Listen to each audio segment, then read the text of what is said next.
நீங்கள் பார்த்துக் கொண்டிருப்பது நியூஸ் 21 செய்திகள். தமிழ்நாடு செய்திகளை உடனுக்குடன் தெரிந்து கொள்ள நியூஸ் 21 செய்திகளை பாருங்கள். உண்மை, உழைப்பு, உயர்வு.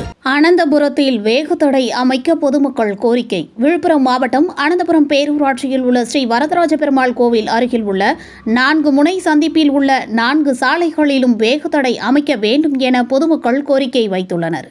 இந்த பகுதிகளில் ஒரு சாலையில் அரசு பள்ளிகள், ஒரு சாலையில் மருத்துவமனை மற்றும் விழுப்புரம் செஞ்சி நெடுஞ்சாலை உள்ளது.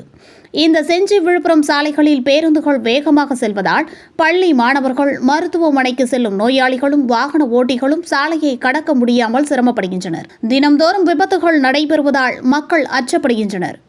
இந்த 4 முனை சந்திப்பில் 2 தெருக்கள் அனந்தபுரம் பேரூராட்சிக்கு உட்பட்டது.